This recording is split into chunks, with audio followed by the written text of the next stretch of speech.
Namaste and welcome each one and all to this CME, and let us start our program with Saraswati Vandana.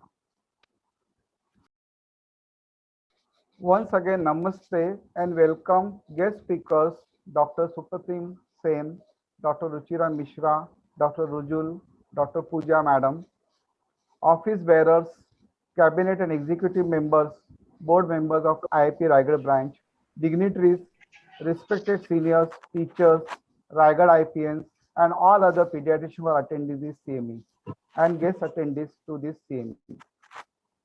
Unmasking the recent advances in congenital heart disease, as well as learning the basics of bone marrow transplant, we thank SRCC, Narayan Health Center to support this academic give this academic support. And specifically I want to mention two names, Mahesh and Manmohan, for all coordination and efforts they have taken to get this CME a Maharashtra Medical Council 1 credit point. Our request to all the attendees of this CME, please enter your full name, your registration MMC registration number, your email ID in the chat box so that it can be or the certificate can be sent online. I will request our dynamic president of IIP Raigad, Dr. Sunita England, to give her address and her blessings. Thank you, sir. Hello, everyone, and good evening to all. IIP Raigad meets again after almost a gap of 1 month for our regular academic activity. We had no academic sessions in the early May because the mood was somber and the pandemic was raging on. But as it is said that the show must go on, so here we are with the MMC accredited CME today. And the topics are very interesting and will definitely be useful to all of us. I welcome our esteemed speakers, Dr. Supratim Sen, Dr. Ruchika Mishra, Dr. Pooja Wazirani, and Dr. Rujul Zaveri, and my respected seniors, Dr. Gangolia sir, Dr. Dabadkar sir, Dr. Mohite sir, Dr. Jain sir, and others also. I can't see or I can't take everyone's name. So I welcome my respected seniors and my dear friends and colleagues. And I also want to express my sincere thanks to team SRCC for this academic support. And without wasting any further time, I will hand over the spotlight to Dr. Gangulia sir for further proceedings. Over to sir. Yeah, thank you very much, madam. The outline of the program will be, we will be having 3 talks on timely intervention in congenital heart disease, basics of bone marrow transplant in children, and first trimester screening of cardiac abnormalities, followed by question answer session. I will request to all the attendees, please put your questions on the chat box, and I will request our secretary, Dr. Nilima Bhandarkar madam, as well as Dr. Jay, and as well as President Dr. Sunita to give watch on the questions and to ask later on after all the 3 talks. With 11 years of experience, a senior interventional pediatric cardiologist who has performed almost 1,000 the pediatric cardiac interventions, including neonatal interventions, and with as low as 1.5 kg preterm babies. He is trained in pediatric cardiology from Sydney, Australia, has numerous publications in international national journals, and presented papers at international national conferences. I proudly present Dr. Supratim Sen sir and will request him to present his deliberation. Yes, sir. Thank you for the kind introduction, sir. Can you see my screen and can you hear me clearly? Yes, sir. Okay, so I'll start. My topic is timely interventions in congenital heart disease. Just a little bit about myself.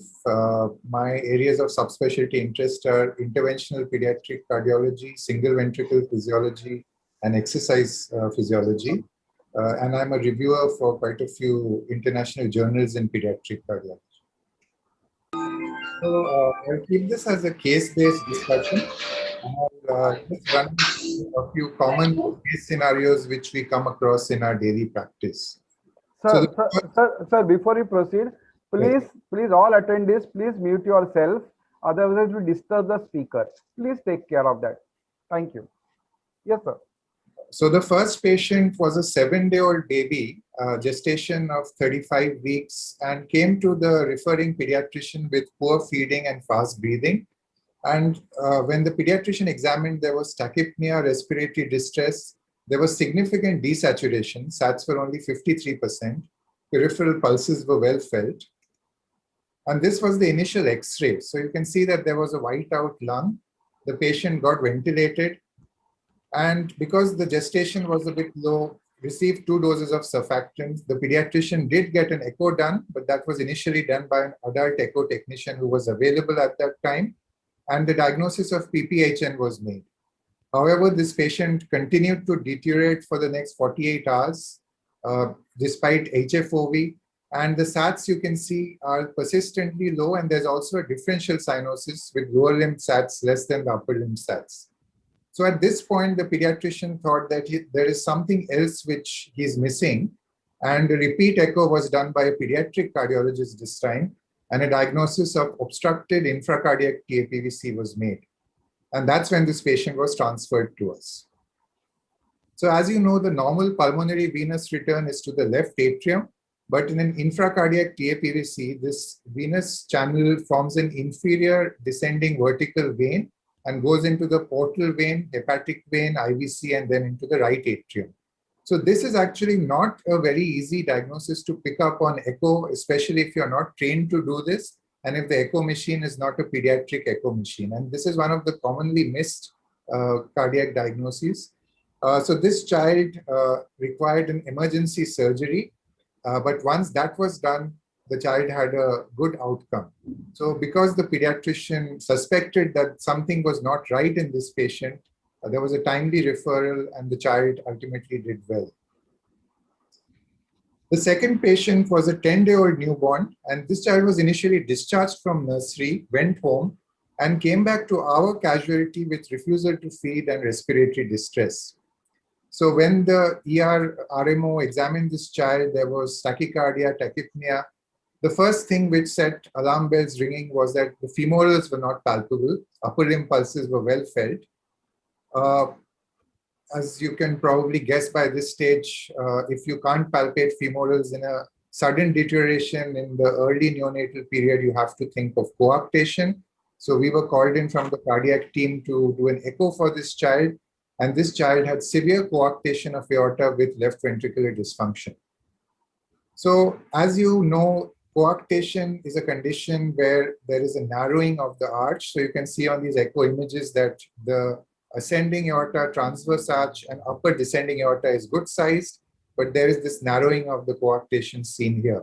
And when you put a Doppler on this, you'll get this diastolic tailing of flow.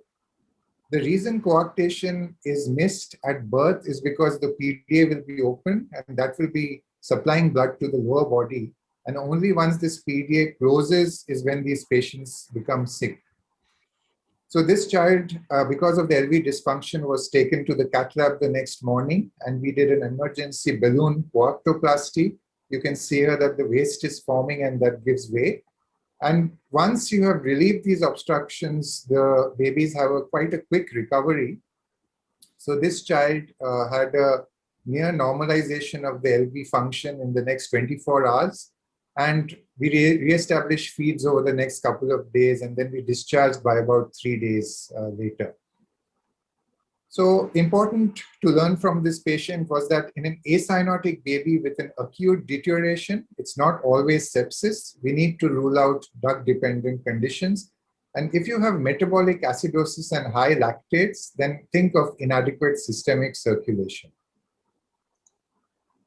The other thing which I would like to stress is that we always palpate femorals of babies at birth, but it's also a good idea to again palpate the femorals prior to discharging a baby from nursery, because often at birth the PDA might be wide open and you might miss a coarctation.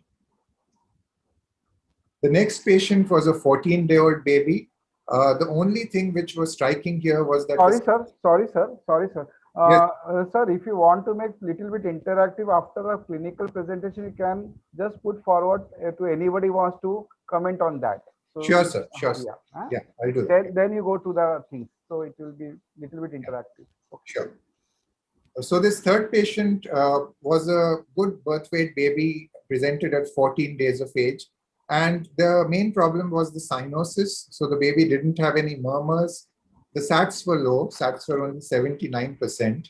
And the pediatrician here did get an echo done.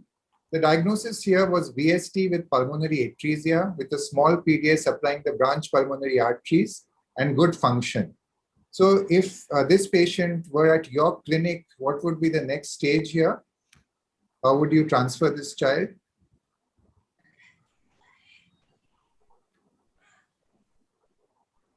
So as we know, pulmonary atresia is a condition where there's no direct pulmonary blood flow from the right ventricle. And this patient had a VST pulmonary atresia. So you can see here that the right ventricular deoxygenated blood has to mix with the LV blood, go into the aorta, and then only via the PDA will the pulmonary arteries get any blood supply. So the first step here for the referring pediatrician is that you have to start prostaglandin for these patients prior to transfer. And that is to keep this duct open, because once this duct closes, this child will decompensate suddenly. When this patient reaches us, our first palliation will have to be surgery such as a VT shunt or a PDA stenting, where we will try to establish the pulmonary blood flow for a more mid to long-term time period. And then finally, when this child is about 6 months to 1 year of age, then we would close this VST and connect the right ventricle to the pulmonary artery with a tube known as a conduit. So this patient was 2 weeks old. When the child reached us, the child was on prostaglandin, and we stabilized this child overnight and took for a PDA stenting the next day. And these are the images from the PDA stenting. This catheter is now in the descending aorta. This injection is through a very small closing PDA, and this is the pulmonary artery.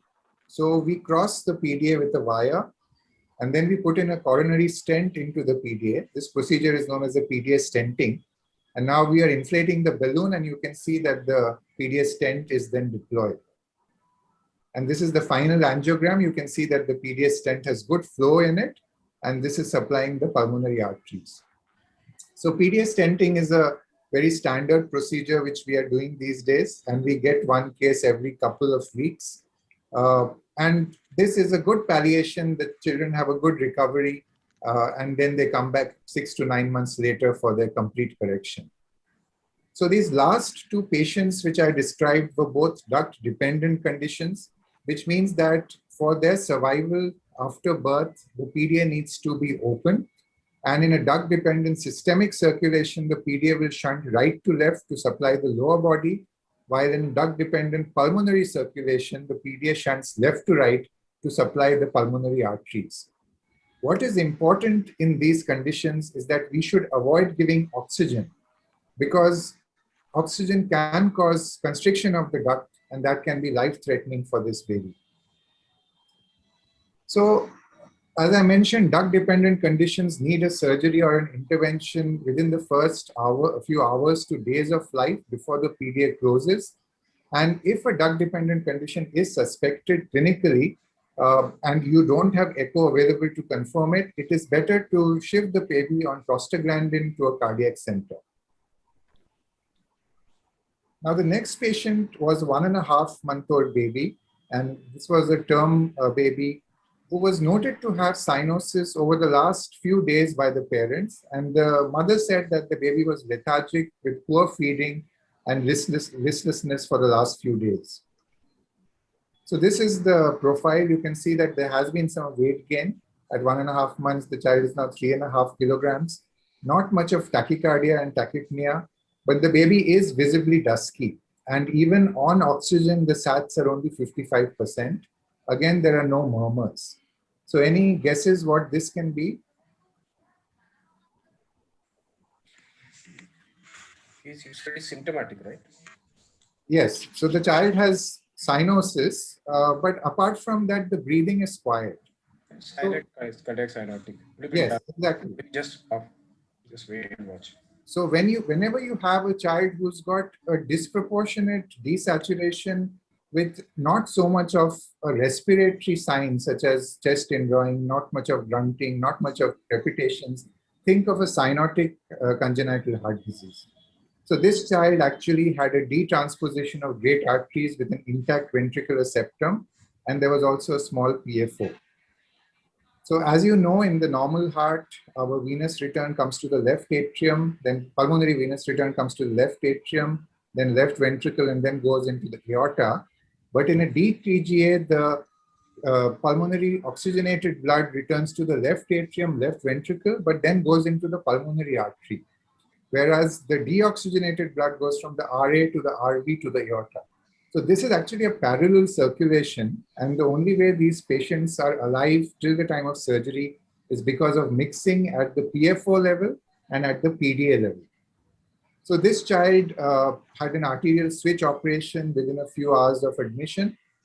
And following that, after the arterial switch, they have a good outcome and they have a normal life thereafter. So important to note here is that cyanosis in a quiet baby who's not got too many respiratory signs, think of a cardiac cause of cyanosis. Not all CHDs will have a murmur. TGAs with an intact septum, we operate within 2 to 3 weeks of age ideally. And TGA with VST, we will operate within 2 to 3 months of age. So how do you differentiate respiratory from cardiac cyanosis? One is the clinical presentation, as Sir just mentioned. The other thing is the hyperoxia test, which is something we don't routinely do these days, but you can do a simple variation of the hyperoxia test, where if you give 100% oxygen, even by face mask to a baby, and you have a dramatic increase in the saturation, say a saturation of 50 goes up to 85, 90%, then it is most likely a respiratory cause of cyanosis. In a cardiac cyanosis, you will not have a significant increase in the sats despite giving oxygen. And once you have decided that this is a cardiac cyanosis, it's better to stop the oxygen and transfer the baby if you cannot complete the echo. I'll next show you a few standard chest x-rays which help in the diagnosis of CHD. These are classical x-rays, and you might not always get this, but if you get these x-rays, then you know that this is the diagnosis. So the first one is supracardiac TAPVC, and this has what is known as a figure of 8 or a snowman appearance. So you have this lower shadow, which is the cardiomegaly, and you have this upper shadow, which is the ascending vertical vein, innominate vein, and the SVC. So this is the circuit of the supracardiac TAPVC. And this gives you the upper shadow in a chest X-ray.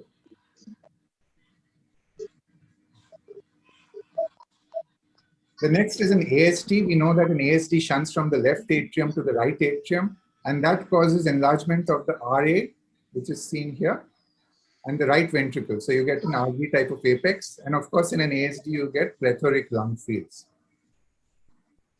In a VST, the shunting is again from the left ventricle to the right ventricle, but because it happens in systole, it's actually the left atrium and the left ventricle which dilate.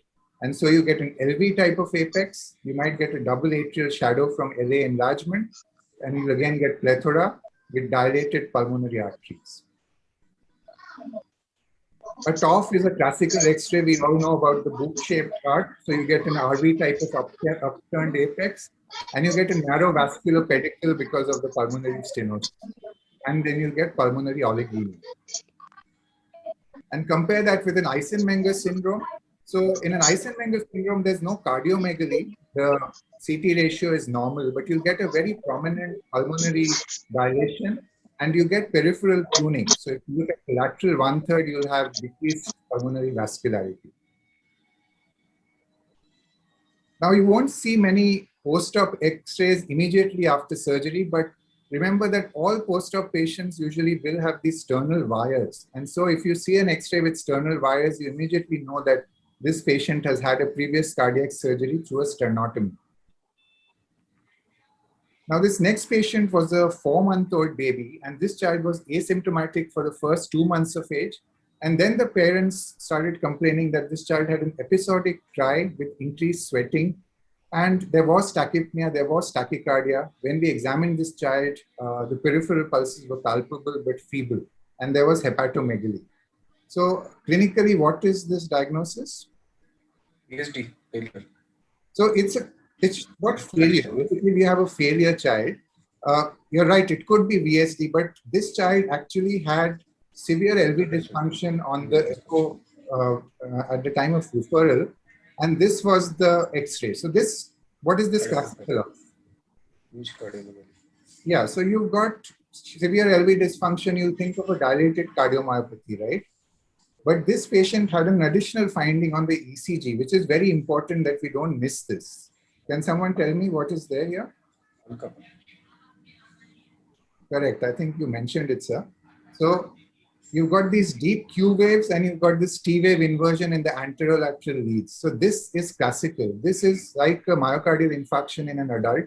And if you get this ECG in a patient who's got LV dysfunction, this is a patient with Alkapa, which means that the left coronary artery is arising from the pulmonary artery.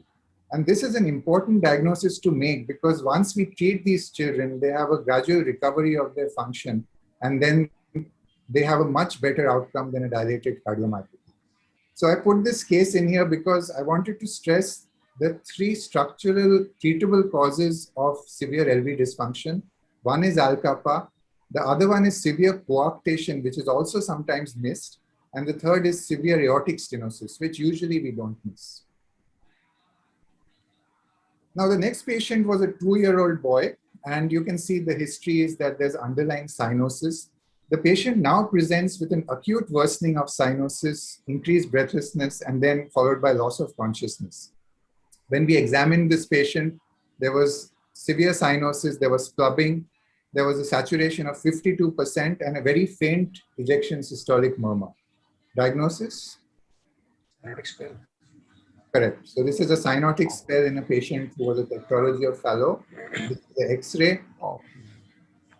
And we all know the treatment of cyanotic spells. So you put the patient in a knee chest position. You start them on oxygen. It's good to give them some sedation in the form of morphine or midazolam. It's very important to give them a fluid bolus. You can give bicarb as a slow IV bolus. And you can also give them IV metoprolol, which usually works in breaking the spell. Rarely these patients might require intubation and ventilation if the cyanotic spell is very refractory.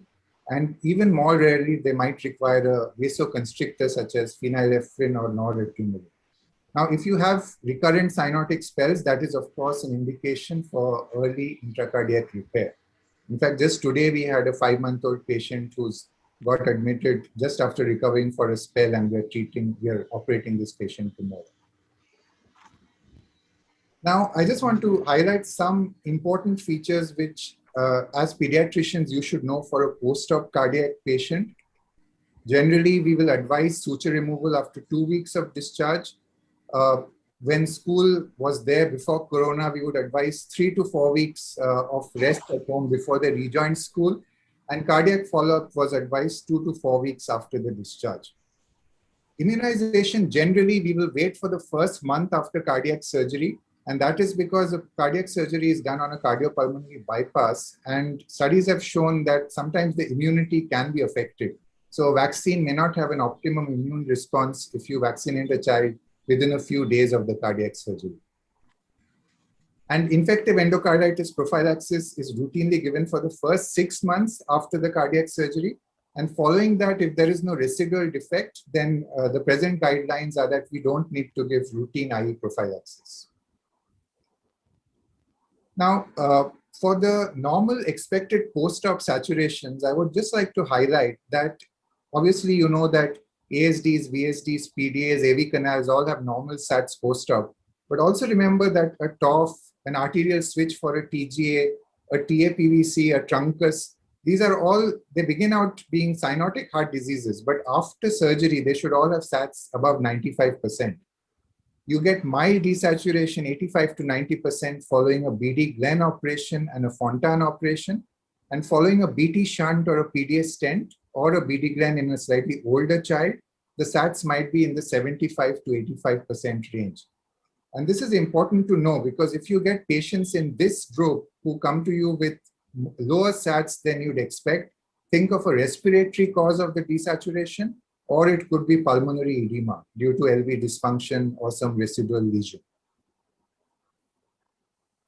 This last patient was a 4-month-old child, and this was the post-op BT shunt for TOF pulmonary atresia. And this patient had history of diarrhea and vomiting for the last 3 days.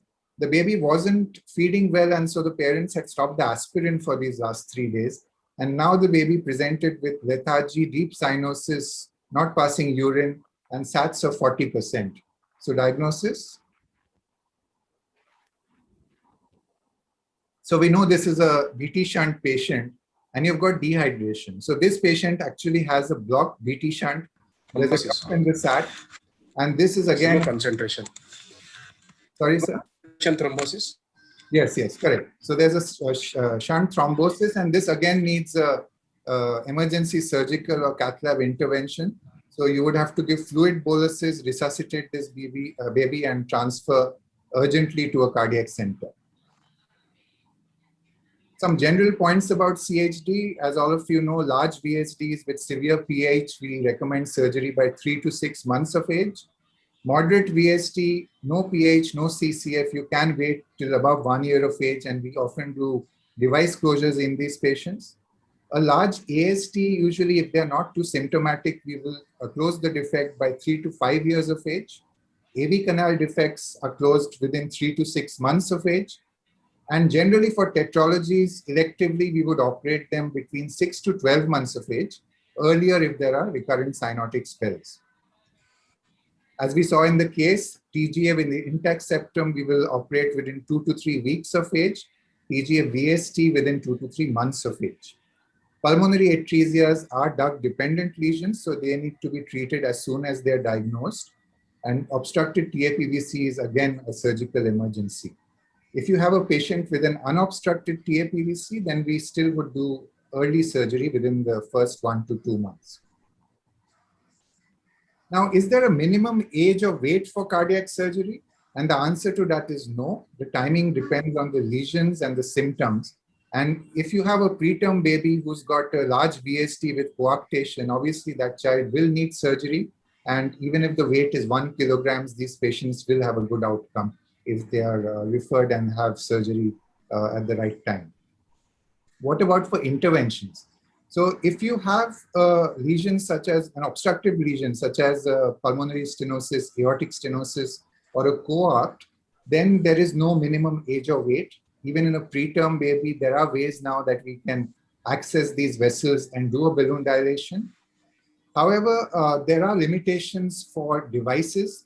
For PDAs, over the last 5 to 10 years, we have a FDA-approved device which is now used for preterm PDAs. And now the weight of the preterm PDA device patients has come down to as low as 600 to 800 grams. For a VST device closure, we would like the patient to be about 5 to 6 kilograms of weight. And for an ASD device closure, we would like the child to be around 10 kilograms of weight. But these are not absolute numbers. Depending on the size and the age of the child, we sometimes relax these criteria. Lastly, I'd just like to tell you a bit about activity restriction in a child with a cyanotic or a congenital heart defect. Remember that a patient who's got an untreated CHD or an Eisenmenger syndrome, they should avoid heavy exertion. If a patient has severe primary pulmonary hypertension, if there is history of exercise-induced arrhythmias, if there's severe LV dysfunction, cardiomyopathy, or severe aortic stenosis or left ventricular outflow tract obstructions, then these patients should avoid even light exertion. And the same thing holds true for pregnancy. So Eisenmenger syndrome, untreated cyanotic CHD, post-op Fontan operation, severe PH, severe LV dysfunction, severe left ventricular outflow tract obstructions, these patients should not get pregnant. And I'll end with a standard case in our cath lab. This is just to show you how we close our PDAs and how we do most of our device closures, just to show you the principles of most of our cath lab interventions. So this is our cath lab. We have a biplane cath lab, and the personnel are the anesthetist, the cardiologist, the nurse, and the cath lab technician.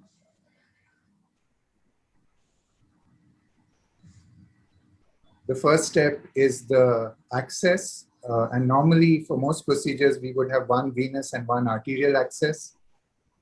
We do the access with the modified Seldinger technique.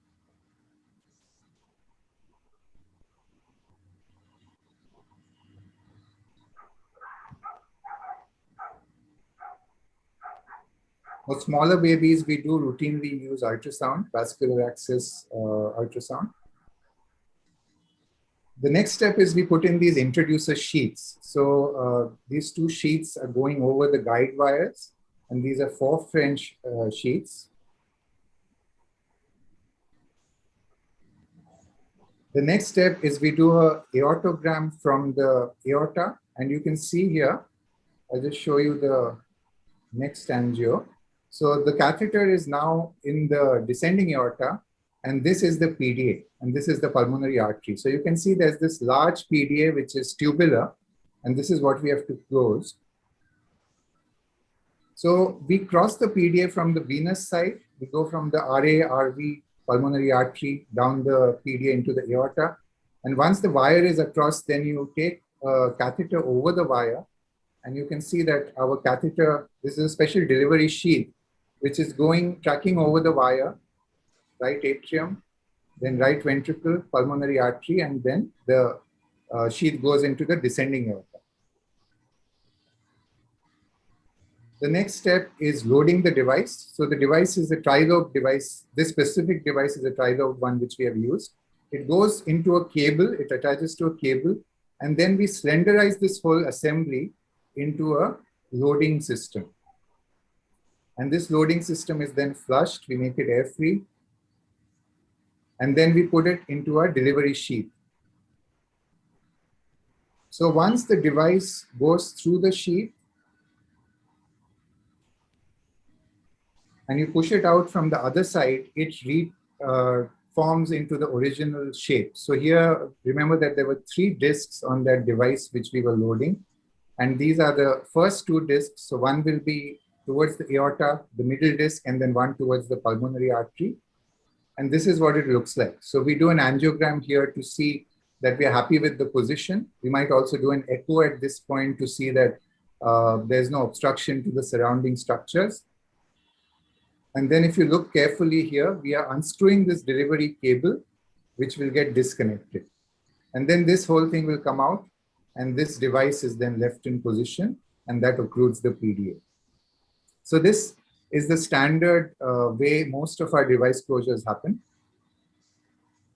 Ultimately, I would like to end by saying that primary pediatricians are the base of the health pyramid and form a primary support system for successful delivery of healthcare. And any miscommunication between the primary pediatrician and the cardiac team will change the outcome of a successful surgery. So I would like to stress my take-home message that timely suspicion, diagnosis, and referral allows formulation of an optimal treatment plan. The prognosis and the long-term outcome of most CHDs is very good, and communication between the referring doctor and the pediatric cardiac team is essential for good outcomes. And finally, if in doubt in neonates, start prostaglandin during the transfer. So these are a few of our operated patients.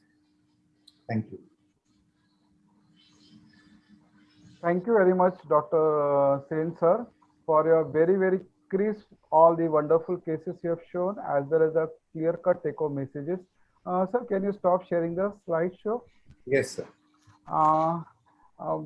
We are seeing the number of chat is less than number of participants. So one more instruction again, please enter your full name, your MMC registration number, as well as email ID, so that the certificate can be sent to you online. And one more, if any questions are there, please put in the question box, in the chat box, which will be taken after all the 3 talks. And moving ahead, our next speaker, who is pediatric hemato-oncologist. She did her UG from Kanpur, PG from Meerut and Mumbai Hospital, and she pursued her pediatric hematology, oncology, and this bone marrow transplant training in Brisbane, Melbourne, Sydney, and was trained at Children's Hospital, Westmead, Sydney. She got specialized in bone marrow transplant, and after her return to India, was involved in setting up a pediatric transplant program at Medanta, Gurgaon, Rainbow Hospital, Delhi, and now she's attached with SRCC. She has many publications, deliberations at conference and to her credit, and her areas of expertise are bone marrow transplant for relapsed malignancies, thalassemia, and inborn errors of metabolism. We present such a talented faculty, Dr. Ruchira Mishra, madam, and I will request, madam, please give your talk. Thank you so much, sir, for those kind words. It's indeed an honor to be able to present to all of you today. What we would like to do today, the reason why we want to present, sir, is we would need your help to start working together so that we can offer transplants more and more to our children. We all know that bone marrow transplants work, and therefore we would like to get an access to these kids as soon as possible. So I will start my presentation. What we're going to talk about today is basically bone marrow transplants in children, and we deal with the basics of transplant today. So just so that everyone has an idea how transplants function, where actually transplants will help, and who are the patients that need an early referral to us. So what exactly is a bone marrow transplant? Is it also called a hematopoietic stem cell transplant, or should it be called a stem cell therapy? What we generally know is that as it started was from the bone marrow of the patient. That is how the cells were transferred and transplanted. So, and the cells were taken from the bone marrow. That's how the terminology came as bone marrow transplants. But as we've evolved, we've realized that we can actually collect these cells from the peripheral blood itself, or from some other sources also, like the cord blood units presently. So, and the cells of origin that we need are the hematopoietic stem cells. So the cells that are responsible for blood formation in our body. That is why these are called the hematopoietic stem cell transplants now. And what is stem cell therapy? You will hear a lot of propaganda around stem cells being offered as a cure for a lot of illnesses like Duchenne's muscular dystrophy, cerebral palsy, spinal disorders, and stuff like that. But we all know that presently that's research. There are no proven cases of being of any benefit. And what we aim to focus today is on just where a blood or a bone marrow cell is going to be able to offer the cure for a patient. So what we're focusing on today is a hematopoietic stem cell transplant. So as you all know that these cells have the capacity, they are premature cells or the baby cells or the mother cells, whatever you would like to call them, which have the capacity to mature into the different blood forming units, be it the red blood cells, the white blood cells, or the platelets. So any of the conditions or diseases of these three cell lineages would be benefited from a hematopoietic stem cell transplant or a bone marrow transplant also. It's just like when we were in school, when we just graduated from school, we had the option of going into different faculties or different areas of graduation. And we had this huge choice, which left us often quite confused as to what we wanted to do with life. Similarly, it's the role of the hematopoietic stem cell. It has the capacity to mature into different forms, and we have to kind of target it and show it the path as to which direction we want it to go. So what are the diseases that you can actually transplant where you think that we would be benefited from a transplant? Most people seem to think that malignancies will be benefited from transplants. Yes, you're right, malignancies may be benefited from transplants, but there are a few conditions where we think that transplants, BMT would work in a malignant condition, and these are acute lymphoblastic leukemia or blood cancer, which are in second or further remission states. Please remember that pediatric cancers are very curable, though this is a talk on bone marrow transplants, but I would like to stress that all pediatric cancers, especially pediatric ALLs, are very curable. The standard risk ALLs have a cure rate of almost about 85%, so we would actually like people to get chemotherapy. We don't need to go beyond chemotherapy itself in these patients. So a transplant is generally an option only if they relapse or have multiple relapses. It is only a very small subset of patients like a BCR-ABL, a PH like ALL, positive ALL, or a T-cell ALL with poor response to chemotherapy, where they have high minimal residual disease or they have refractory disease, where they want to offer them transplant upfront. Even acute myeloid leukemia, only if they have high risk cytogenetics do we offer them transplants in first CR, in the first remission itself. Otherwise, transplants will generally be reserved only if they relapse. CML in blast crisis would be offered a transplant. There are some solid tumors also which may benefit, like a neuroblastoma. We know that stage 4 neuroblastomas, we have transplants and autologous transplants factored into the therapy right from the beginning itself. But the other solid tumors would again need a transplant only if they relapse. Generally, they will, the cure rates are pretty good when you give them chemotherapy, radiation, and surgery, or a combination of these as well. What I would like to stress on is that those non-malignant conditions in pediatrics, there is a huge range of diseases where we think bone marrow transplants will offer cure to our patients. So be it hemoglobinopathies like thalassemia or sickle cell anemia, these are the ones that will benefit from transplants. And we know that India is the thalassemia capital of the world, where we have the maximum number of thalassemics. So they should be offered transplants upfront. Then you have white cell disorders like aplastic anemia or a chronic granulomatous disorder or a Wiskott-Aldrich syndrome or even a SCID. These need transplants upfront, and these need quick referrals for transplants because they don't really give us a lot of time. And they seem to develop infections and then die even before we can start working them up for transplant.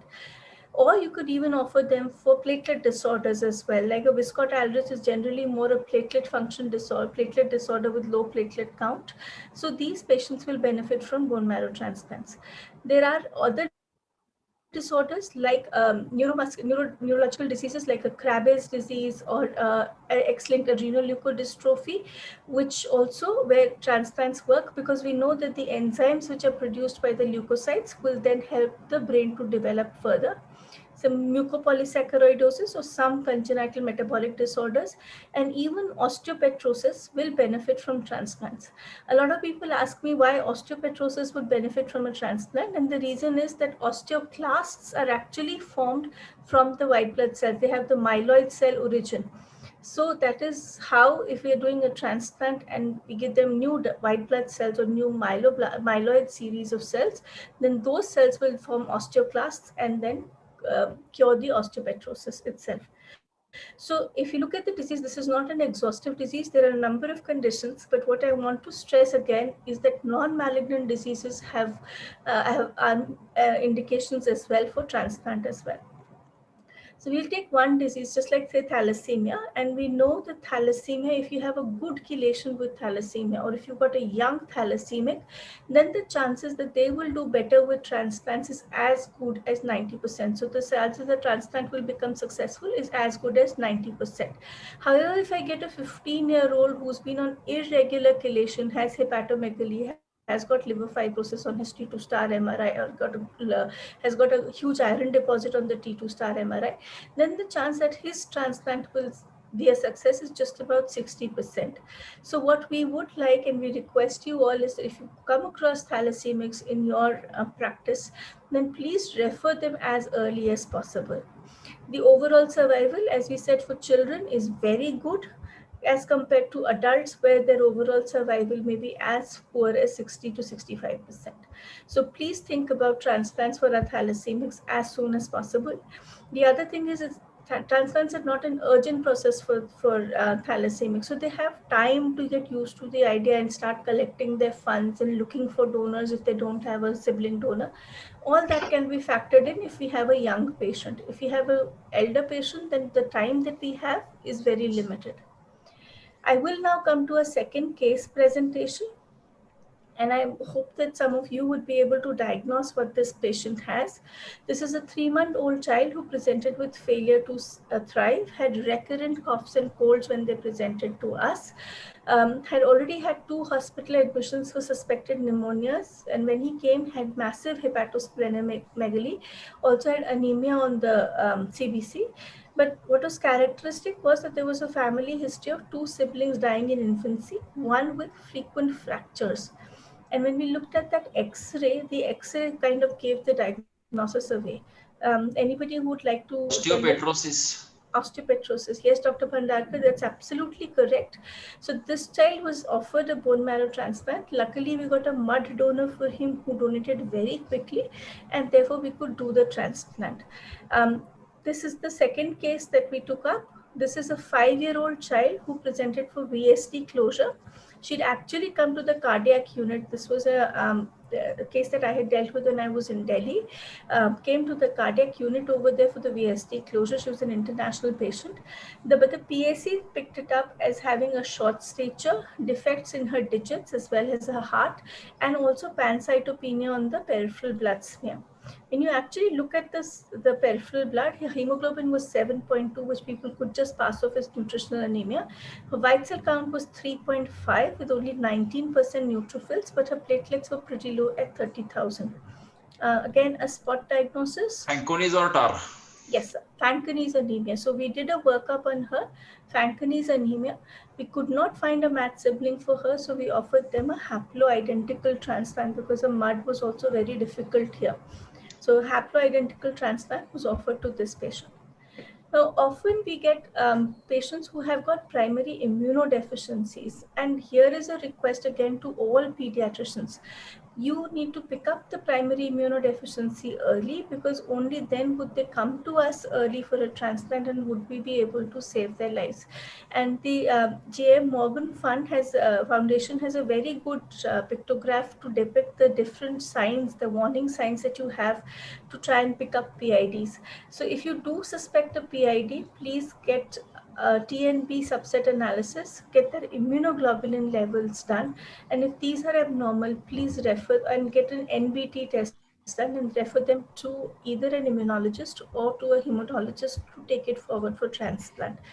We have just done a transplant for a CGD who was picked up by the primary pediatrician at Kolhapur, and we've transplanted him.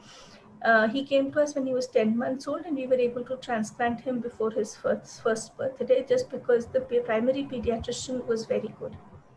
Now that we know why we have to do the transplant, how do we actually do it? So all transplants, the first thing that we ask for is an HLA matching. What we need is an HLA report of the patient to be able to be matched with that of the donor. And HLA, you all know, are proteins that are found on our DNA.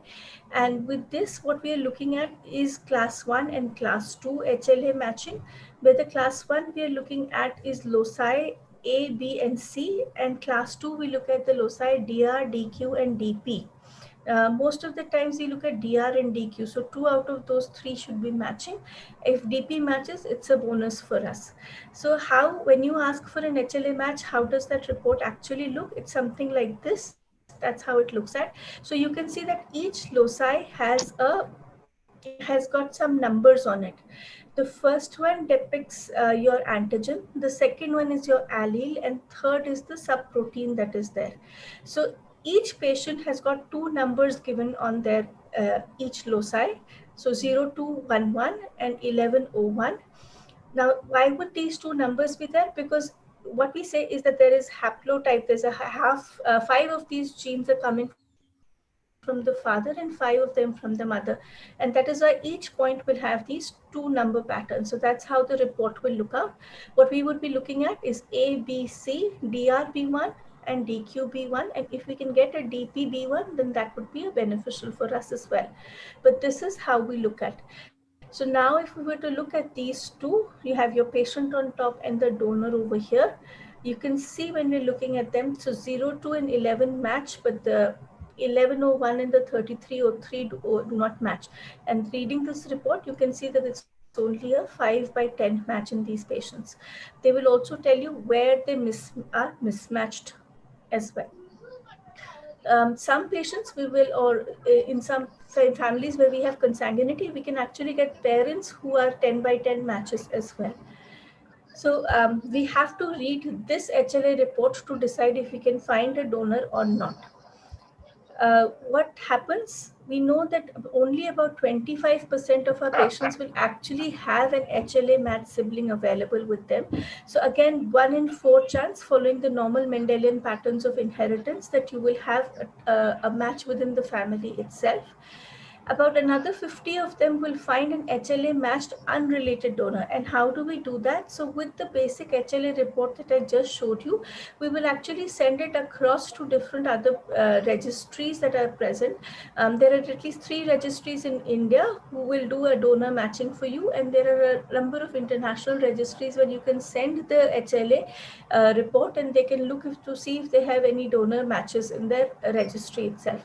What the registries have done is prospective donors have been HLA typed and a repository has been created. So whenever they get a match, they can approach the donor, ask them if they're willing to donate and get the stem cells from them through a peripheral blood stem cell donation or a bone marrow donation as well. Only about 25% of the people will not be able to find a match at all. So what do we offer these patients? With the advances that have happened in technology and how transplants have advanced so far, these patients then become candidates for either a cord blood transplant or a haploidentical transplant. Now, with a haploidentical transplant, the benefit is that when you're getting kids involved in this, or kids are your patients, that we know that either parent will definitely be a half match for these patients. So haplotype means half the genes are coming. So each parent is expected to be, if they're the true parents, then they expect that half of those genes would come from the parent as well. So we have a potential donor for each and every patient who comes to us. And we can offer them a transplant if we think that the transplant is actually needed. So what are the different types of transplant that we can offer them? You know that the best one is a matched sibling donor transplant, which means a brother or a sister has the same HLA and we match them, and we can use the brother or sister as a donor. This is the gold standard, but only 25% of the patients will have a matched sibling donor present. The pros of this kind of transplant is that you have a family donor, so you can quickly do a transplant. You get very good immune reconstitution, and if and ever you need to give donor lymphocytes to build the graft up more or support the graft, then those are also available. If people don't have a matched sibling donor, then we go in for an unrelated bone marrow donor, where we ask the registries to find the donor. The cons for this is that it generally takes us at least about 3 months to evaluate the donor, to counsel him, and then get the cells. So if we need an urgent transplant, then this may not actually be the modality that is the best option for us. And often we don't have donor lymphocytes available also, because the donor may refuse to give donations a second or a third transplant. Then a lot of people ask us about cord blood transplants, and we know that a lot of pediatricians and gynecologists are pushed to offer cord blood banking to their parents, the new parents that come. The pros of a cord blood transplant is that this cord unit already has its HLA type, so it's a ready source available to us if we want to use it. The cons of a cord blood transplant or a cord blood banking is, when you're looking at cord blood banking, we actually can't use it for the person from which the cells have been stored. Because say this child had defective stem cells and had thalassemia, so the cord blood unit will also have the thalassemic cells in it. So we cannot use it for the same patient. So therefore, an autologous transplant cannot be offered to somebody for at least about 70 to 80% of the patients, because their own stem cells are defective in these, where you need the transplant to happen. Where use of a cord blood happens or cord blood unit happens is if this was coming from the general pool. So if this was a completely unrelated cord blood unit where we could HLA type and know that this patient didn't have any defective genes, then we could transplant it and use it then. So cord blood unit or cord blood banking is to be promoted for public use, not for private use.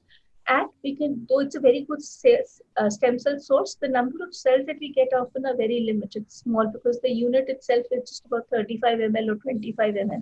So the number of cells that we get may not be enough. It's good for small patients, but not good for children who have bigger weights.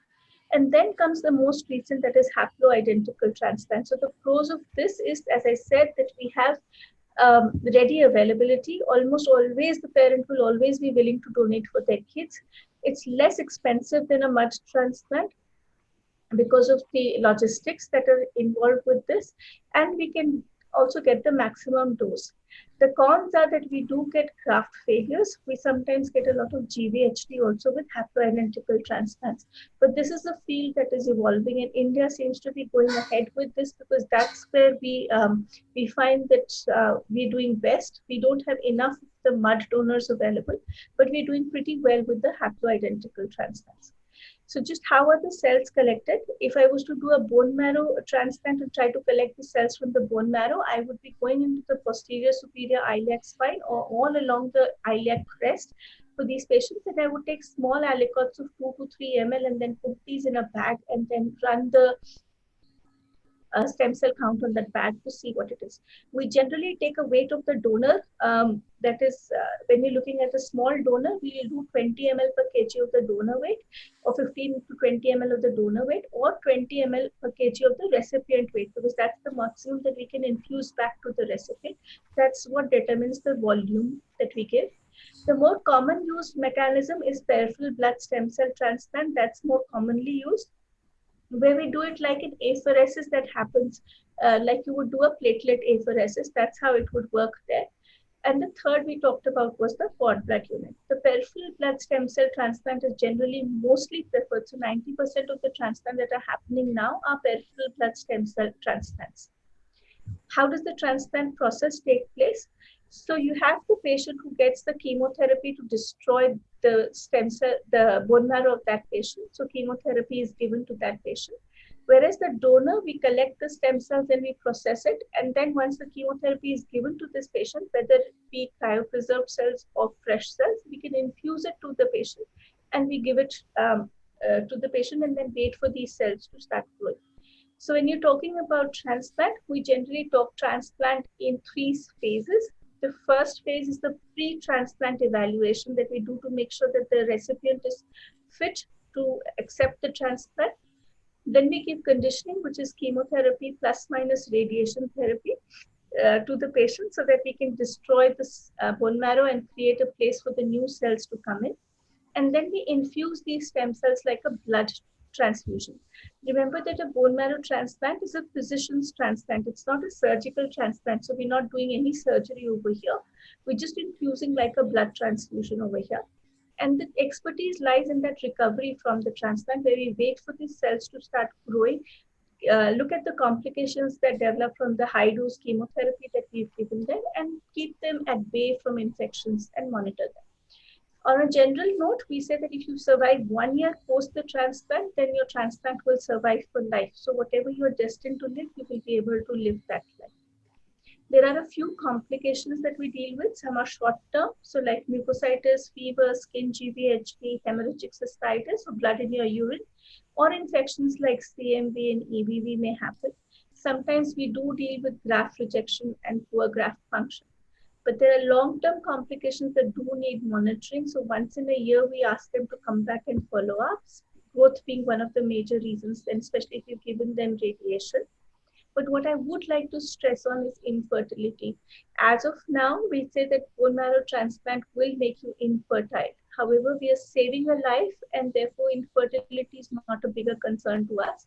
And we hope that the way we have advanced with transplants, the fertility team will also have major advances. And by the time our kids turn into adults and want to have children, there would be some option available to them at that time. I will take 2 more minutes because the bigger the challenge, the bigger the opportunity. And I would like to present the SRCC data to you as well over here. So our experience, when we started from 2018 till date, we finished about 61 transplant. Most centers start with an autologous transplant, and they generally want to do 10 or 12 autologous transplants before they move to the allogenic transplants. We, on the other hand, have managed to do 11 allogenic autologous, but 50 of the allogenic transplants. Of these, 26 have been matched sibling donors for half of those. 26 have been matched transplants, but only 13 have been matched sibling transplants. The rest have been either a matched related, where a parent was the donor, or mud transplants that we've offered. But an equal number, about 24, have been haploidentical transplants, and those have been T-cell replete as well as T-cell deplete. These are newer technologies that are coming in to try and give them the cells that we need only. So we do not want to give the cells that cause the GVHD. We just want to give the cells which will aim and engraftment. These are a few of the diseases that we have treated so far. We have, and I have to say that in this journey, we have been very, very ably supported by a very good team that's present at SRCC. So right from the PICU team with Dr. Udani as the head and Dr. Sen Gupta and others in the PICU team who are, because we don't have residents, we have to ask them to come and see our sick patients quickly and assess them and then give us advice. So they're really helpful and they're always there to help. Pediatric hepatology, we have Dr. Vibhor Bhorkar and now Dr. Lalit's also joined. So they help us with our GVHD gut patients. Pediatric neurology, neurosurgery, pediatric cardiology with Dr. Sen, Dr. Priya Pradhan, and Dr. Sneha Jain, because they do our echoes and then follow it up annually for us. We have a very good infectious diseases team who helps us with our CMV infections. The psychiatry team, as well as I have to say the blood bank and the lab have been excellent, because with bone marrow transplants, we need to do a lot of lab work and we need a lot of good blood bank support. Our patients are not asked for donations. They are encouraged to donate, but we will never force them to donate. And that's because the blood bank stands behind us in this. And just because the kids spend about a month in that hospital, in that one room, where the transplant happens, we need to keep them engaged. So our nurses, paramedical staff, and the Family First program that's run by Dr. Bela, where they keep giving us some little work to do and these patients are engaged and engrossed the whole day, keeps them busy while they are in the hospital itself. I will finish with this slide. So these are just a few take-home messages. An early diagnosis and an early referral is critical for a transplant to be successful. Our aplastic anemias don't do well because by the time they come to us, they already have a fungal infection or they have some MDR infection, and that's very difficult to handle. The stem cell donation by itself is not risky. So if you have donors coming to ask you that should we donate, should we not donate, please ask them to donate. They're going to be heroes, or rather superheroes, because they'll be saving somebody's life. The youngest donor that I've had has been a 6-month-old boy who's given it for his brother who had ALL. As I said, BMT is not only for cancer, but also for non-cancerous conditions. And yes, it's a risky procedure. I agree. There is always the chance of death in it, but there's also often the only chance of cure for a lot of patients. So thank you so much for your time. This is the smiling face of a Viscott Aldrich that we had transplanted last year, and he does very well. Thank you so much. Thank you very much, madam, for that an eye-opener talk. Really, it was an eye-opener talk. And Mahesh is there. Mahesh is there. Yes, sir. Yes, sir. Mahesh from Mega. Would you Yes, yes. like to acknowledge the presence of observer if he's there, MMC observer if he's there? The observer is there. You don't worry, sir. You want to acknowledge the presence, or after the end of the third talk, we will just give him to talk? No issues. Okay. Okay. No issues, sir. Again, one request to please fill your details, your full name, registration number, and as well as your email ID to send you the certificate. The last interesting topic of this CME is first trimester screening for cardiac abnormalities, and it will be addressed by two obstetricians and gynecologists, Dr. Rujul Zaveri and Dr. Pooja Wazirani, madam. Dr. Rujul is obstetrician gynecologist specialized in high-risk pregnancy and fetal medicine, as well as Dr. Pooja with 2 years of fellowship in fetal medicine from Chennai, and is a fetal medicine consultant at Hiranandani Hospital, Surya Mother and Child Care Hospital, Grace Maternity, also attached to Nidan Fetal Medicine Center, and is attached to the Narayan Health SRCC Center. I will request both madams to proceed with their presentation and give their talk.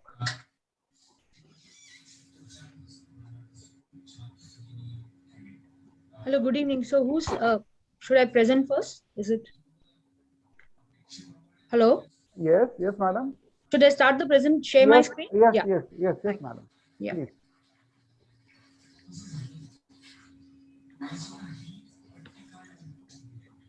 A very good evening to everyone, and I thank the IIP Raigad and SRCC for this opportunity for introducing the first trimester cardiac screening to rule out cardiac abnormalities.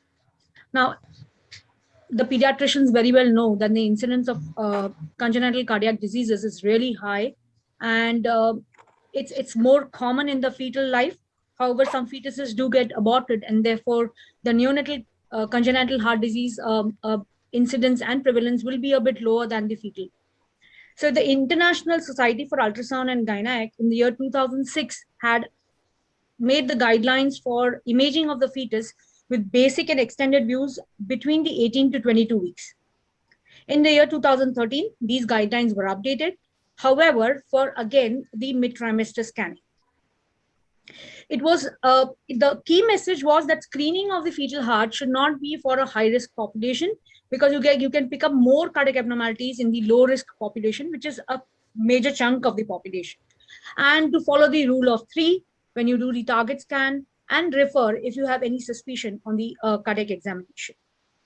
So the basic cardiac imaging for the mid-trimester includes the 4-chamber view, and then the extended one is including the outflow tract views. Various maternal and fetal indications till now for the mid-trimester view.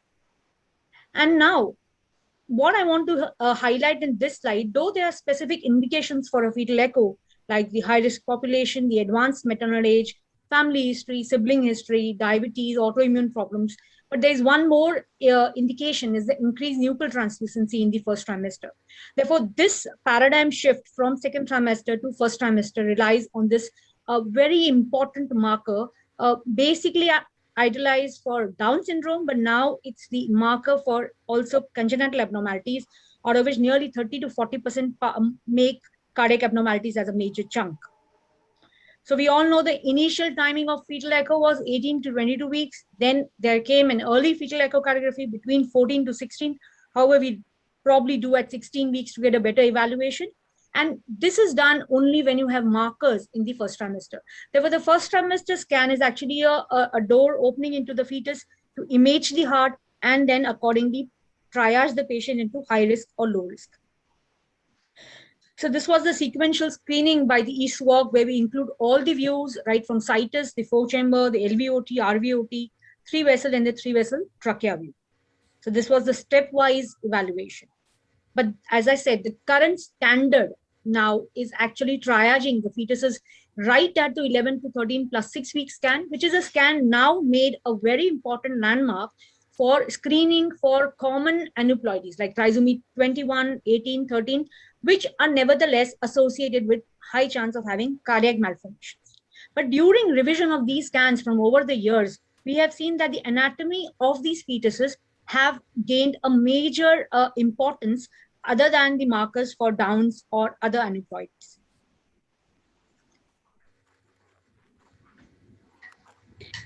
So this is a nuchal translucency image where we see the fluid behind the baby's neck, and the increase in this fluid is not only an indicator for common aneuploidies, but definitely chances of structural malformations, of which cardiac do form a major chunk.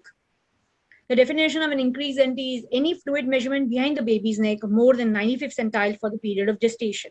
And when you see that, you need to see the baby from head to toe for anatomy and cardiac imaging right from the first trimester. Because every millimeter increase in your nuchal will definitely increase your rate for having major fetal abnormalities and also cardiac abnormalities.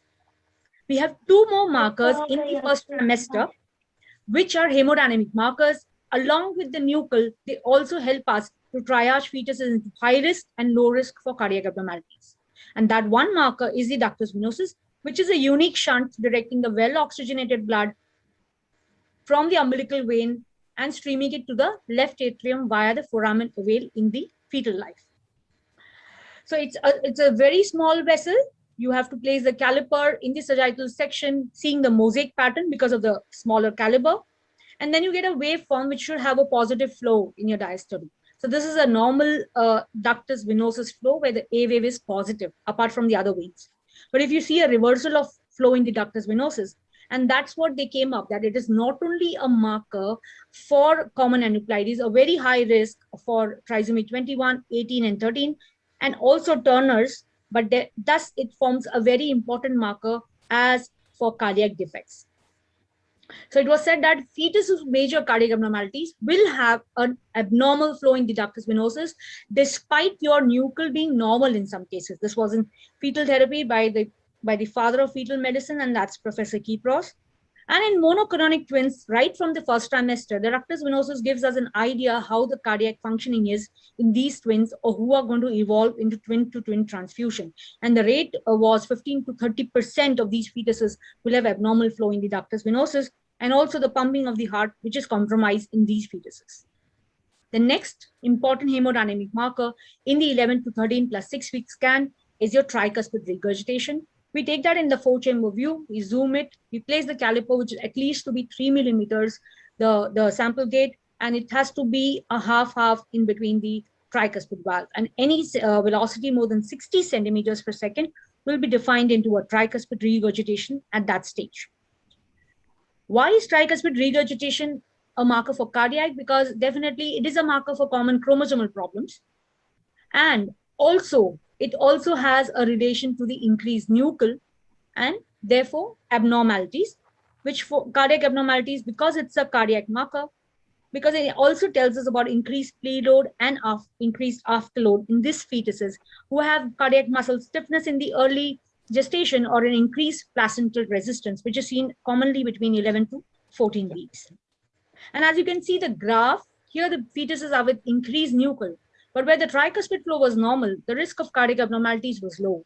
And you can see the drastic increase in the rate of cardiac abnormalities when you have a significant tricuspid regurgitation, as seen in this is a 11 to 14 week fetus, gross cardiomegaly, pericardial effusion, and definitely tricuspid regurgitation. So the 11 to 14 week scan, which is the first trimester scan, helps us to triage fetuses into low risk and with low risk mother, high risk fetus or high risk mother. And accordingly, the next step of evaluation will be planned. So the fetal heart 11 to 13 or 11 to 13 plus 6 weeks can be done by transabdominal or transvaginal approach. The CRL should be 45 and above for the 11 to 13 week scan. But if you ask what's the best time to see the cardiac, it's between 60 to 80, more clarity is there, or you can do it beyond the CRL of 50, but not less than 50, because the imaging then gets compromised unless you are doing a transvaginal. So situs assessment part forms a major part of this assessment. Then is the B mode. In the B mode, we take the 4-chamber and arches. This is by the ISWOG guidelines for 11 to 14 week scan. Now, but the fetal medicine people who do high-risk scans or do expert scans have gone one step ahead, and we do include color flow in the 4-chamber and the arches. So this is the situs evaluation. You see, you judge the head of the baby, you see the stomach position, and you see the effects of the heart along with the 4 chambers, assign the situs, so you can rule out situs ambiguous and dextrocardia problems associated with one image of situs can give you a panorama view of your ambiguous situses, your heterotaxy syndromes. The next step is the B mode evaluation of the 4-chamber. As you can see, this is around a CRL of 65 to 70, where you can see actually the 4-chamber, you can see the crux region. If you concentrate, you can actually see the pulmonary veins enter into the left atrium also. Then you can see a transverse view of the interventricular septum, which gives you an assurity to rule out AVSDs. And then, of course, as we said, now the shift is to the color flow imaging. That is the inflow seen with 2 red here because the probe is on top, and 2 blues, that is the arches view, which is a V-shaped view, or you can see the tick sign. It's a very important sign for the arches. So Professor Rabi Choi, who was a pioneer in the early screening of fetal heart, gave us this important view, which is a landmark, because you can see the 2 patency of the AV valves with your 2 inflows and the 2 outflows. When you see the situs, you know that this is a ductal arch. You can see the aortic arch and the V shape, which is forming, and to the left of the trachea. So you rule out arch abnormalities in this view. You can see the aberrant right subclavian artery in this view. Okay, arrange the settings for the first trimester, zooming up. And then, of course, these babies who have complex congenital heart diseases can be picked up right at this stage and can be evaluated for any genetic test if they want to. Many people, of course, go for B mode evaluation. If your baby is around 80 millimeters, like 8.8 centimeters to 8.4, you can see the LVOT view very nicely. You can see the septoaortic continuation. but definitely these are more accessible when you do a transvaginal or the patient is very thin. But nevertheless, this view will never go without we don't go with the we don't do the fetal imaging without this image. This one image along with situs gives you a lot of hint to cardiac abnormalities. So what are the first trimester abnormalities which are detectable? You can of course see dextrocardia. You can see severe tricuspid regurgitation, a single ventricular problem, AVSDs, again HLHS, again it's a single ventricular issue, ventricular disproportion, of course, expert hands, mitral and tricuspid atresia, again will lead to a univentricular kind of a issue.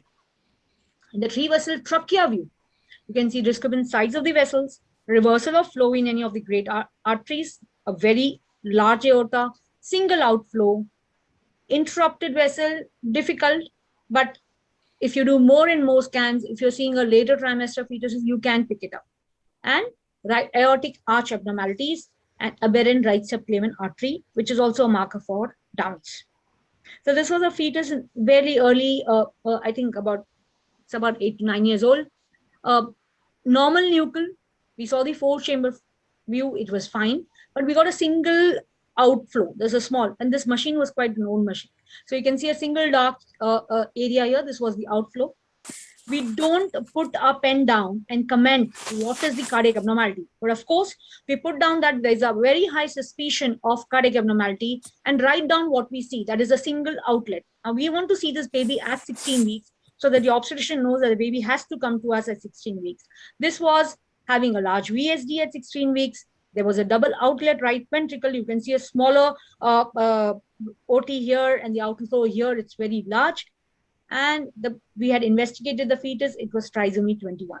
So despite having a normal nuchal, so that's the importance that it is formed a part of our early trimester anomaly scan. And that is the message now. Despite all the markers, but anatomy scan of the baby, the heart forms a important aspect in the first trimester. And this baby had a very large nuchal. There was an override of the aorta. There was a good malaligned VSD, single umbilical artery. There was anasarca, a fluid around the baby. Of course, this baby is definitely high risk for cardiac abnormalities.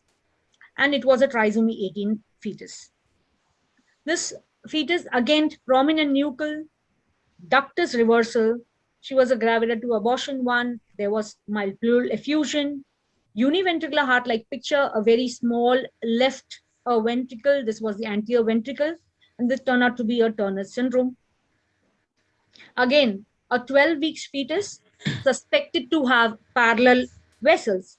We just mentioned that high suspicion of cardiac abnormalities. This was a 4-chamber, which was fine. You can see the inverted color. So this is an inflow, which is fine. You can see the 4-chamber anatomy, which is fine, but definitely we called the patient at 16 weeks. This was at 12 plus 6. This is 16 plus 6, same baby, showing a TGA at 16 weeks, and accordingly counseled, and the needful was done. Now, this was the fetus who had come with a prominent nuchal. She was an elderly lady, about 42 years old. The 4-chamber, this was a transvaginal approach. It was showing a large AVSD. This was a complex cardiac abnormality, showing a common arterial trunk, which is seen over here, and the branch pulmonary vessels coming out from the common arterial trunk, or the PA. Now, this baby had a severe ductus venosus reversal. So either of the time, many of the times we do have hemodynamic markers in the 11 to 14 weeks, but the imaging of the heart, if you do it, you might come out with complex cardiac abnormalities. And this is the right time, because we don't want to pull them up to 18 to 22. And then the issue of our termination policies, because of course, these complex cardiac abnormalities will have poor prognosis. And to diagnose them as early is the motive of the 11 to 14 week scan. So this was a baby with normal nuchal, had tricuspid regurgitation. When you went to the heart imaging, there was a mild chylomegally, the pumping was not good. There was a malaligned VSD. And when we put the color flow in the 3-vessel trachea view, there was a to and fro movement into the pulmonary artery. Because it's a malaligned VSD and a to and fro movement in the pulmonary artery, we gave a tentative diagnosis of TOF with absent pulmonary valve syndrome. because these babies will not be showing those bow-like appearance of the branch pulmonary arteries or a dilated pulmonary artery. They will only show a to and fro movement in the ductal arch. And so this baby had a very poor contracted. It actually went into kind of a failure because every valve was showing a regurgitation. The mitral, the tricuspid, the pulmonary is already showing a regurg. So this was a poor prognostication, but definitely diagnosed at the right time. So as I said, the next common abnormality in the first trimester is a univentricular heart. You can see a single ventricle, the other anterior ventricle is quite narrow. When you go to the 3-vessel trachea view, you will see one of the vessels is definitely very narrow. This was a B mode appearance. When you put color flow, you'll be seeing only single ventricle filling up. And this was a single outflow. So univentricular heart, tricuspid atresia, patient counseled, she was willing for a termination of pregnancy, and her IRA test was normal. We have stored the DNA for the future pregnancy. So early screening of the fetal heart is possible. The 11 to 14 weeks is the right time to see those babies, especially for nuchal translucency, ductus venosus, and tricuspid regurgitation, as they also form a part of cardiac screening. And definitely anatomically, we do see the heart, the situs at least, and the color flow in the 4-chamber and your 3-vessel trachea view. If you achieve this, you are quite good in the early screening. And next step is if there's any suspicion of any of these being abnormal, the markers, or you find something abnormal in the morphology of the heart, a 16-week scan is warranted. That is an early anomaly scan with early fetal echo. And if you want to do any genetic test during that time after confirmation. Apart from that, any other indication of fetal echo, you do see the baby at 11 to 14 weeks. Now the experts are now going to stick modalities right at the 11 to 14 week scan. So there is a huge learning curve and expertise which is coming up. So it really forms a part of our imaging in the first trimester as fetal medicine, because the idea is to diagnose early so that we conclude early and give proper counseling. Thank you so much for the patient hearing. Thank you. Thank you very much, madam, for your really and again once more that eye opener this talk. Madam, is Dr. Rujul Zaveri is going to give presentation? How do I? Mahesh is there? Yes, doctor. This another speaker, our Dr. Rujul Zaveri is going to give the presentation. I think so. They had a combined presentation, ma'am, and she wants to comment anything on that. She can come on. Okay, I'll just check it. Yeah. Madam Dr. Pooja, just you can stop the screen. Hello, I'm getting a bit confused. How do I do the sharing? Stop the sharing? At the top of the presentation, you'll see that stop sharing. Green. Red. Sorry, red. Okay. Yes. Sorry. Yeah. So Mahesh, let me know. Otherwise, we will open for questions, answers. I will request our dynamic secretary, Dr. Nilima Bhandarkar, as well as Dr. Jay Bhandarkar, to see the chat box and just come out with the questions first, and then we will open the session for the individual who want to ask personally by asking the question directly. Dr. Nilima Madam, Dr. Jay Bhandarkar, please. Yes, I'm seeing this question. कुछ दिखता है क्या? लोगों ने काफी अपना made ideas. There was one question which Dr. Supratim Singh already answered. Yes, madam, you can tell. You can ask the question. No, sir, there are no questions here in the chat box. That's what I want to say. One question was there, which Dr. Sen has already answered. You can allow to just start their open their this video and audio, and they can ask directly. One more. So by the way, while any questions come, I will just have one question. What is the cost of BMT? So the cost of the transplant depends on what type of transplant we are offering them. So if I was to offer them a matched sibling donor transplant, the cost would be about 10 to 12 lakhs for that 1 month of hospitalization. If it was a matched unrelated donor, it would cost us about 20 to 22 lakhs for the 1 month hospitalization. And for a haplo, it would be about 15 to 17 lakhs for a T cell replete transplant, and almost about 30 lakhs for a T cell replete transplant, where we are deplete transplant, where we are taking out the T cells and giving them selected CD34 positive cells. But what we do is we give them an estimate for the first 3 months, because what we're expecting is that they will stay close to the hospital. They will need very active follow-up for the first 3 months. So that estimate is another 1 to 2 lakhs that's added to that estimate that we give them, so that we can cover for the full 3 months of their stay within in Mumbai, close to our hospital. Madam, I have one question. Yes, sir. What is the immunosuppression duration required for the bone marrow transplantation? Is it varies with the all different on the indications or? Yes, sir. So with malignant conditions, we'd like to take off their immunosuppression as fast as possible. So generally after 3 months, we are trying to take off the immunosuppression for them. For non-malignant conditions, we would like to keep them on immunosuppression for about a year. And then we start weaning off the immunosuppression. So unlike a liver transplant or a kidney transplant where the immunosuppression is lifelong, in bone marrow transplants, because we're changing the immune system, it's about for 1 year, and then we try and take it off. But those kids who develop GVHD may need to have a prolonged immunosuppression till the time that GVHD dies down. What is the head-to-head comparison between the outcomes of complete match versus haploidentical? So what we are finding is that if I was to do a matched sibling donor transplant in the right age, so that's between 2 to 8 years of age, the transplant success rate is about 85 to 90%. And I'm speaking only for thalassemics at the moment. But if I was to offer a haploidentical T cell replete transplant, because that's the cheaper option that is available, and most of our patients tend to be funded patients, so they don't get that much funding available for them, then that success rate is about 70% for us right now. And unlike other organ transplant, do these patients require any lifelong therapy? So unless they develop graft versus host disease, we are expecting that we'll be able to take off their immunosuppression by about 1 year of age, sir. And with the T cell deplete transplants, we're actually not giving them immunosuppression post-transplant, because we've managed to take away the T cells that were causing the risk of GVHD. So unless they develop GVHD, we would not give them immunosuppression at all.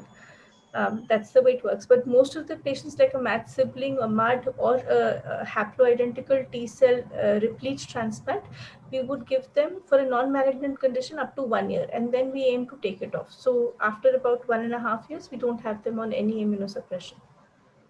I have two questions. What is the most ideal indication for bone marrow transplant? The most ideal prognosis or outcome? What are the common metabolic disorder where bone marrow can be advised, and at what age? What are the earliest?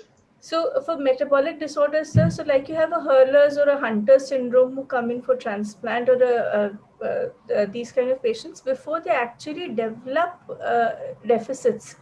So when you see a Hurler's, you see him at around 3-4 years of age, when they've presented with their coarse facies and hepatosplenomegaly, and some of them may actually be developing anemia. We'd like to transplant them as soon as possible. The moment they start developing scoliosis or other problems like a heart, their heart starts malfunctioning, those defects we cannot undo. Right. So even for neurological conditions or any other metabolic disorders, what we tell them is that whatever deficit has actually set in will remain. We are trying to prevent further deficit from setting in. So if I have an X-linked adrenoleukodystrophy or a Hurler's who already say has got some kind of, say an X-linked has got a bit of spasticity, I will not be able to take that spasticity away. What I will prevent is further spasticity and bedridden appearance coming in, or them losing their mobility completely. So what damage has been done, we cannot revert that. We prevent further damage from happening. Dr. Jay, let others can ask the question. Before that, one question to Dr. Pooja Madam. Do you recommend cardiac scan in each and every pregnancy in first trimester 1? And if you find the gross abnormality, do you suggest MTP in that? Yes, as I said, for all the 11 to 14 week scan, we cardiac imaging forms a part of the anatomy. So we do take the situs and we do take the four chamber and color view, the arch view in color, because the B mode is sometimes very difficult. So the flows will give you an answer for complex cardiac abnormalities. And secondly, if we diagnose or we suspect cardiac abnormalities, we don't directly go for a termination because we don't label the cardiac problem at that stage. We only say we are suspecting it. And we tell the obstetrician and the patient that I need to see this baby again at 16 weeks to fix the diagnosis and advise further test, whatever is required. So we don't terminate at the 11 to 14 weeks diagnosis. Unless the baby is having a very gross nuchal, the entire baby is showing some malformation, and we do a first trimester CVS, that is a chorion villus sampling. And if you find an aneuploidy in that case, of course, they will go for a medical termination of pregnancy. But in cases where we are only suspecting cardiac, we definitely would go forward and fix the diagnosis only later. So you Pooja, just recommend- question related to that. Huh. Just one question related to that, Hemant, report of Pooja. Just now you said, I mean, what protocol the gynecologists usually follow is around 11 to 14 weeks, they will do the nuchal scan, that's a nuchal thickness, and triple markers. And between 16 to 20, they will do quadruple and anomaly scan, in which the fetal heart is included. Now, by detecting that suspected fetal heart at 11 month or 11 week, how does it help? Because they are, as it is going to do the termination decision based on a 16 to 20 week scan, where they are certain to pick it up, rather more likely to pick it up than what they are likely to pick up at 11 or 12 weeks. So if you are certainly going to do a definitive anomaly scan at between 16 to 20 weeks, why you want to do it at 11 to 12 weeks? What advantage it gives at that point of time? Just parents will be more anxious a month or 2 months prior with that kind of a statement. So very good question. Now we have given the triple marker, it's outdated.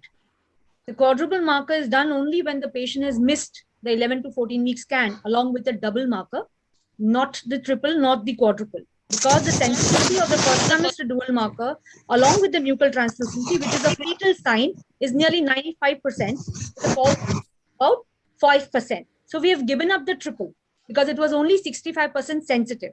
We have given up quadruple because it was only 85% sensitive. So first trimester screening not only gives you a better assessment of risk abnormalities, that is a dual marker with your nuchal translucency, which is 95%, and also opens the great idea to see the baby's anatomy, because we can pick up gross abnormalities, not only the cardiac, but the brain abnormalities, holoprosencephaly, acrania. If we stop doing the 11 to 14 week scan, we can all see this baby at 16 to 18 weeks. Now, the question for if cardiac abnormalities are seen better in the later gestation, why see them at 11 to 14 weeks? The anomaly scan time is between 18 to 20 weeks for all of us. 16 weeks is not a time now for all of us to see the baby because we have given up the second trimester, triple and quadruple. So we are now left with the 11 to 14 week scan along that dual marker. If any high risk is that, then the course changes. If it's low risk mother, we straight away see the mother at 18 weeks. So you've actually ruled out major abnormalities and you're seeing the baby right at 18 weeks for everything, including cardiac. Now, but if you suspect a cardiac at 11 to 14 weeks, you now call the patient at 16 weeks, because after 16 weeks, you can do amniocentesis and accordingly do further genetic tests. So we have given up triple, we have given up quadruple, we are now dual marker and the nuchal. If you have missed that, then only quadruple at 16 weeks. So that's the medical legal question. Hemant, the medical legal question related to that to you. I suppose the government Supreme Court verdict is if you definitely pick up something life threatening, not salvageable, you can terminate up to 24 weeks by the new generation. Am I right in that? Yeah. Or it's still 20 weeks? But it has to still come for all of us in, it has been passed and it has been approved. But then yes, we can go up to 24 weeks. So now that's the change in the screening is now people are moving from the 18 to 20 to actually seeing the baby after 20 to 22 because anatomy is much better rather than because you have seen the baby at 11 to 14 weeks in a detailed fashion. So that's the change which is going on. I'm sorry to interrupt. I asked it to Hemant because he's the national expert in medical legal issues. So I guided it to him. Sorry. One or two cases I went to the Supreme Court regarding to that, but then the judgment is that if it is to justified, and that then up to 24 weeks it will be permitted. But that justification should be there for the termination up to 24 weeks. But the rule says 20 weeks, but then there's the opinion of the two more gynecologists is required in that, and another thing. Supratim is sitting very silently, so I'll ask him one question. Supratim, you said that you have a duct-dependent lesion picked up, then you start prostaglandin and transfer it to the center. That's good enough. A child with a refractory hypoxia presenting on day 1, day 2, day 3, my closest differential diagnosis is pulmonary hypertension. And here, I don't have a competent cardiologist like you to guide me regarding whether it is congenital heart cyanotic or whether it is a duct-dependent or it's a pulmonary hypertension. So is it safe to give prostaglandin without confirming that? If it is pulmonary hypertension, is prostaglandin going to kill the child? No, so there are very limited places where actually the prostaglandin will harm. In pulmonary hypertension, you can safely give prostaglandin. There won't be a problem. You'll need an obstructed TAPVC with a left to right shunting PDA, where if you give prostaglandin, you might harm the child. But if you see the bigger picture, the chances, because we have a few patients who come to us with a suspected CHD and they're on Prostin, and we see that it is a PPHN and it's fine. It doesn't harm the child. As you said, sir, obviously PPHN is more common. So you would probably intubate those patients, give some PEEP, and then you'll give high FiO2s and see. So if that improves your FiO2s, immediately PPHN becomes higher up on your BD than a cyanotic CHD.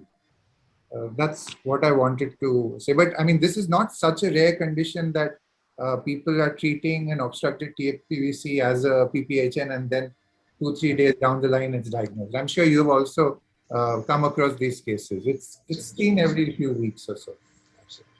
So before other questions come, I will just make those things clear. We want to wind up the session at 10:40, but I request speakers to remain there. The interested attendees who want to ask one-to-one questions, they can remain, but we will do the vote of thanks at 10:30 or 10 in next 2 minutes, and then we will stop the YouTube live streaming, and then we will have the anyone who is interested, they can remain present over this CME and ask the questions. So before that, Mahesh, do you want to get this acknowledge the presence of MMC observer? Mahesh? Sir, he was available. Acha. Yes, we had a word with him. Okay. So he is there now? You want to? No, he had just left. Okay. Do you want to say something? Otherwise, we will move to vote of thanks. And then Yes, I will sir. request those who want to remain for the discussion to ask one-to-one questions, then they can remain, and others they can leave for that.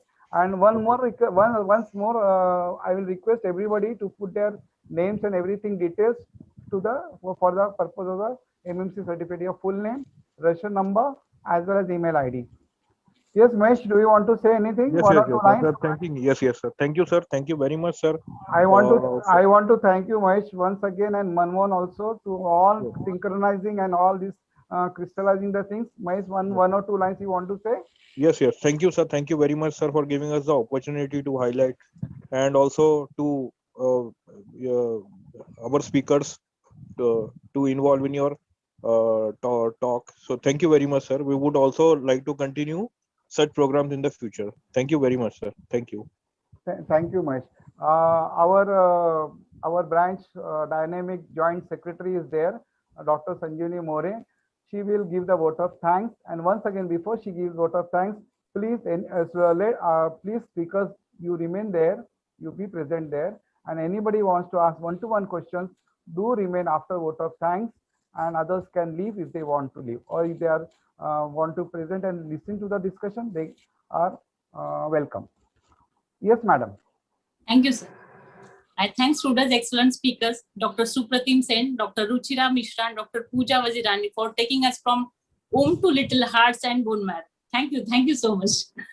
I thanks our ex-president Dr. Gangulia sir for moderating session very smoothly. I thanks respected Mohite sir, Ingle madam, Nilima Bhandarkar madam, Jai Bhandarkar sir for arranging such academic feast. Finally, I thanks respected seniors, colleagues and dear friends for attending this session. Thank you so much.